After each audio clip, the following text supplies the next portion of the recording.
American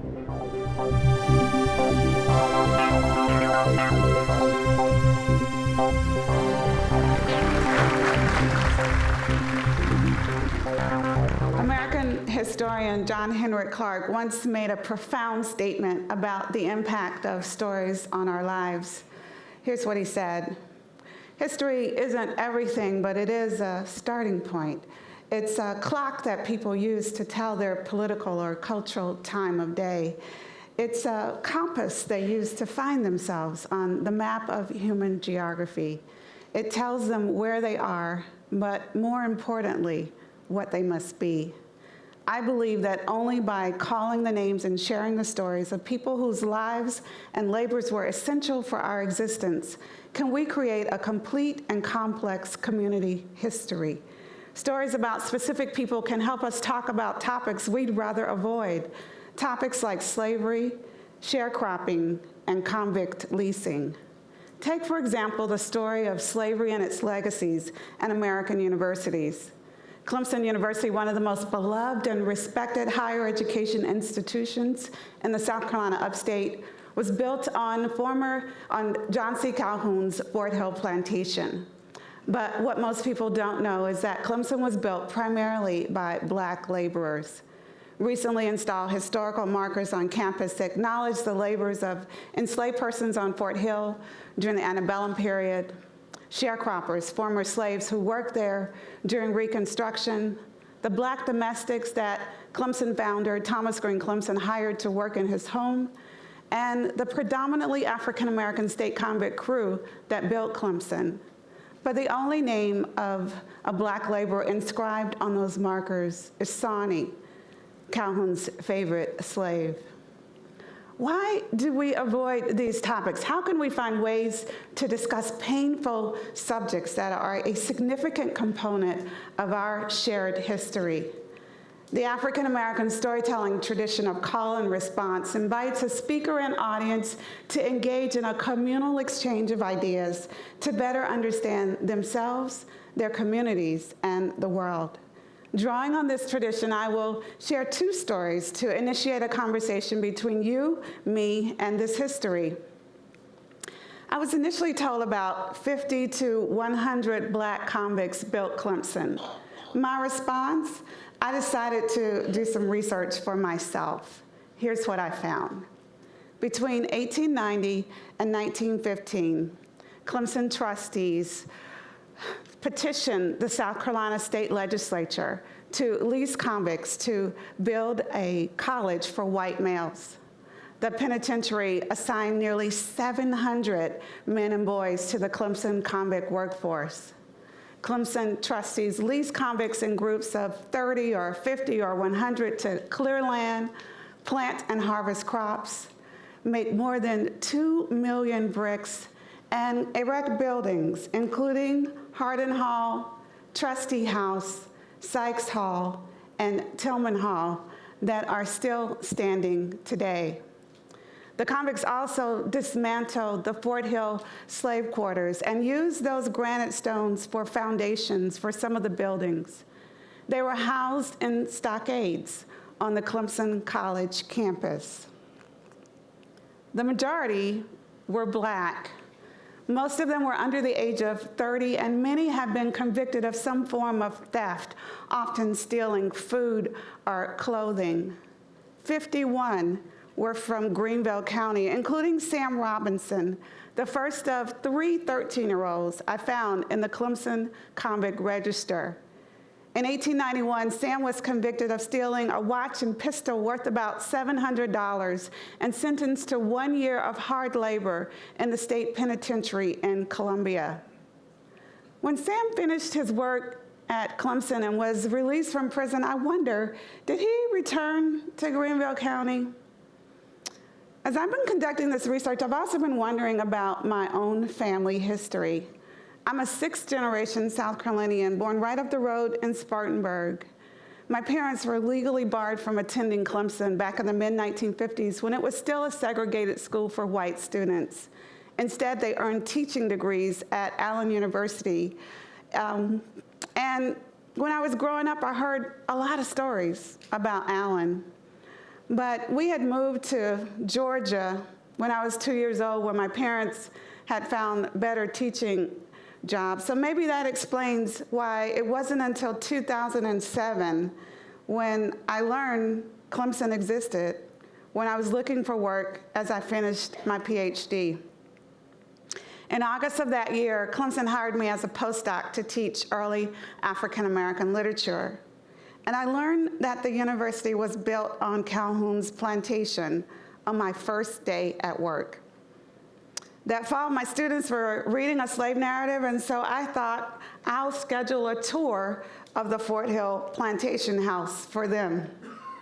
Their response, resistance. They insisted the house was cursed and that any Clemson student who entered the house would not graduate.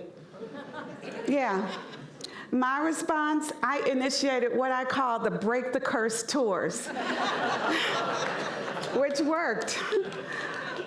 But when my students went to the house, they didn't hear anything about slavery. I wanted to know why not. So a little while later, I dressed casually and went to the house alone, and I asked for a tour, and I didn't tell them I was a Clemson professor. The same thing happened. There was no mention of slavery, but this time I asked, why not? The guide said, because it's too controversial. My response, I decided the only way I could stay at Clemson was to help document the university's ties to the history of slavery and its legacies. That decision led to the discovery that my family has ties to Clemson history. I initially thought I would find some of my distant relatives among the convict laborers. And although I have found a few men and boys who share the same last names with members of my family, I haven't been able to document those connections, at least not yet.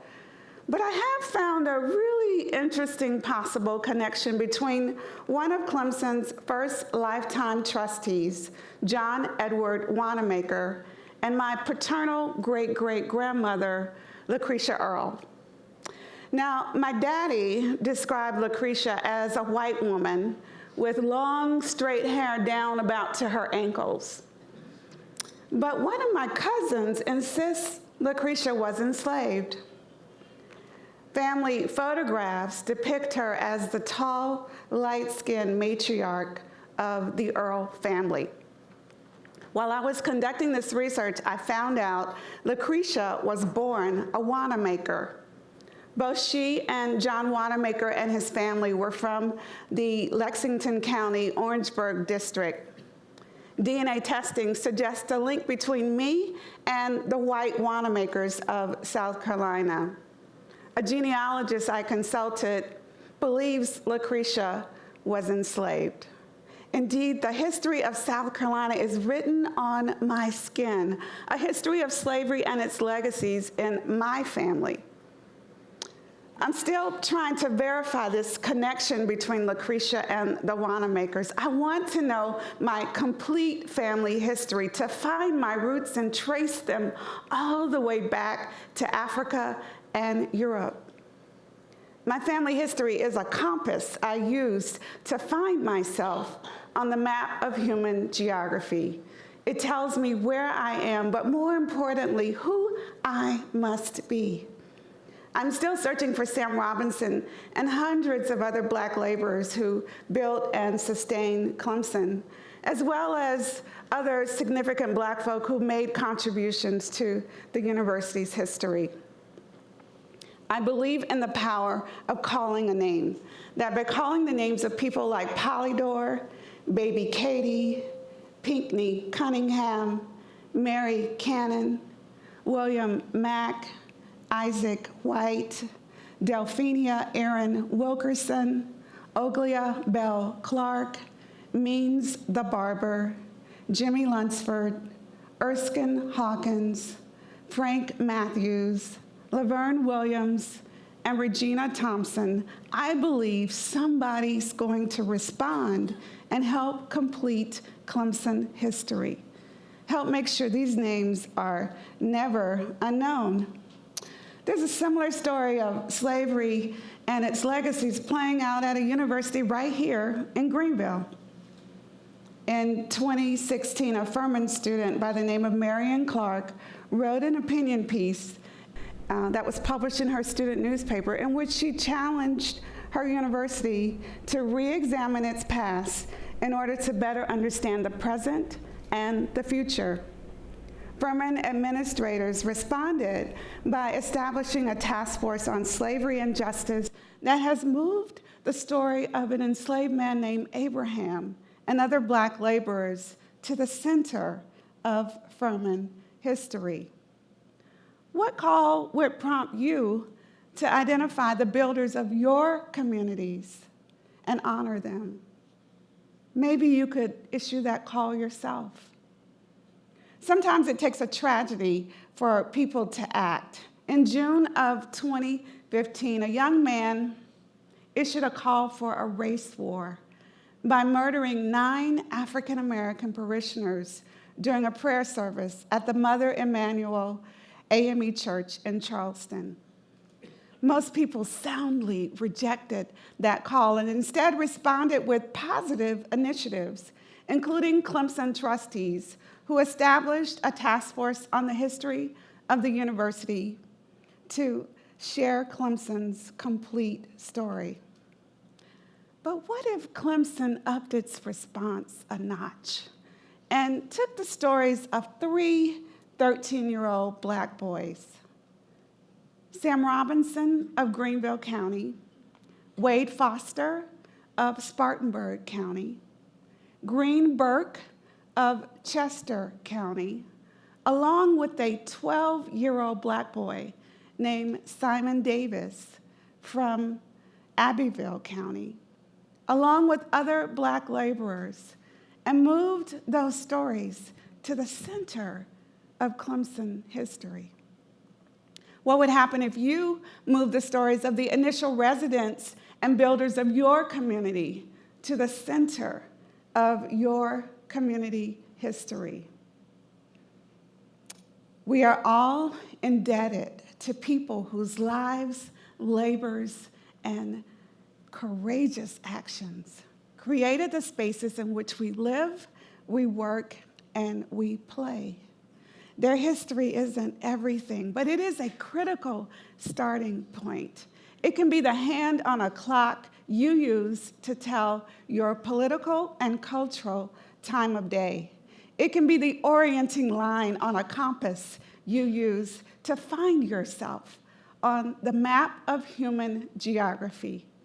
It can tell you where you are, but more importantly, what you must be. Believe in the power of calling a name. Thank you.